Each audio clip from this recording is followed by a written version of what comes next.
ప్రభుత్వంలోకి రావడానికి అనేక ఇంప్లిమెంట్ చేయలేని వాగ్దానాలు చేసిండ్రు. ప్రజలని ప్రత్యేకంగా రైతుల్ని మహిళల్ని మోసం చేసిండ్రు, యువతను కూడా మోసం చేసిండ్రు, ఎన్ఆర్ఐలను కూడా మోసం చేసిండ్రు. ఇవాళ తీరా ఫస్ట్ ప్రామిస్ నెరవేర్చడానికి వచ్చినప్పుడు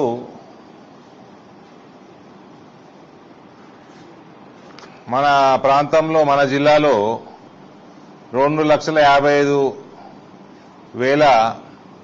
రైతులు రుణాలు తీసుకుంటే కేవలం 83,000 అంటే 1/3 30% రైతులకి రుణమాఫీ చేసే పరిస్థితి రాష్ట్రంలో ఉన్నది. ఈ 2 లక్షల పైన ఉన్న వాళ్ళు ఇక అన్నిటికంటే పెద్ద జోక్ ఏంటంటే 2 లక్షల పైన ఉన్న వాళ్ళంటే వాళ్ళు కట్టేస్తే కాంగ్రెస్ వాళ్ళంటే 2 లక్షలు ఇస్తారట. వాళ్ళు కడతారా కట్టరా మీకెందుకే?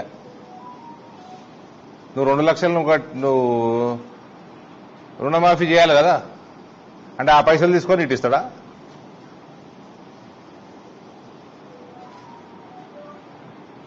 రేవంత్ రొటేషన్ చక్రవర్తి అని నాకు తెలుసు. ఇప్పుడు ఆ టాలెంట్ అంతా ఇప్పుడు ఇంప్లిమెంట్ చేస్తున్నాడు. అటు తీసుడు ఇటు అందించుడు తెలుసు రేవంత్కి అలవాటే కదా. ఇప్పుడు అది ఇక్కడ ఇంప్లిమెంట్ రైతుల దగ్గర ఇంప్లిమెంట్ చేస్తా అంటే ఎట్లా? మా గంగన్న అంటుండే నేను రొటేషన్ రేవంత్ రెడ్డి RRR అట. సో ఈ రకంగా రైతుల్ని మభ్యపెట్టడము, మహిళల్ని మభ్యపెట్టడము, వీళ్ళు ఒకటే ఫస్ట్ వాగ్దానానికి అడ్డం పడితే వీళ్ళు చేసేది ఎప్పుడు? ప్రజలలో ద్వేషం పెరుగుతా ఉన్నది ప్రభుత్వం మీద.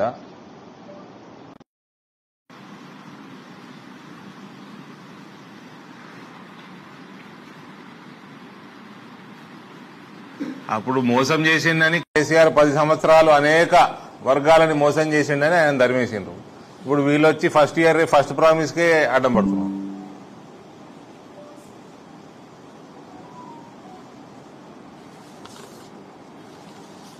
రుణమాఫీ చేసేది ఉంది. నాకు గుర్తున్నంత వరకు రాజశేఖర రెడ్డి గారు ముఖ్యమంత్రి ఉన్నప్పుడు రుణమాఫీ చేస్తా అన్నాడు.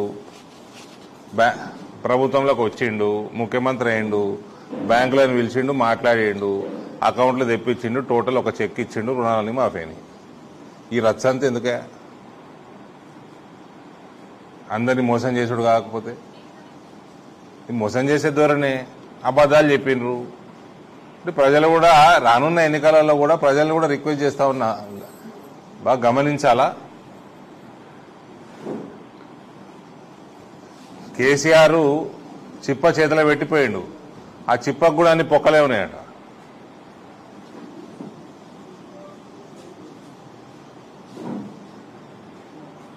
రైతాంగం రేపు ప్రత్యేకంగా చేపట్టిన ధర్నా కార్యక్రమానికి మా పార్టీ తరఫున, ఎంపీగా నా తరఫున పూర్తి మద్దతు, సంఘీభావం. ఎటువంటి సపోర్ట్ మా తరఫు నుంచి కావాలన్నా ఫ్యూచర్లో రైతు శ్రేయస్సు కోసం తప్పకుండా మా తరఫున ఉంటుంది.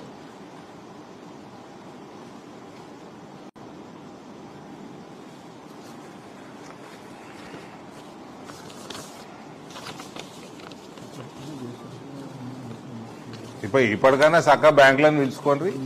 ఈ షరతులు ఇరుతులు ఏమి మీరు మేనిఫెస్టోలో షరతులు పెట్టలేదు కదా. ఈ కేసీఆర్కి మీకు తేడా ఏమున్నది? ఏం తేడా ఉన్నది? అబద్ధాలు చెప్పుడు తప్ప. ఇప్పటికన్నా బ్యాంకులు పిలుచుకోండి, టోటల్ అమౌంట్ తెచ్చుకోండి. అయినా తెలుసు టోటల్ అమౌంట్ 40,000 కోట్లు, 42,000 కోట్లు అని వీళ్ళే అన్నారు. ఇచ్చింది 7,000 కోట్ల, 17 మొత్తం రాష్ట్రంలో 7,000 కోట్లు, 42 7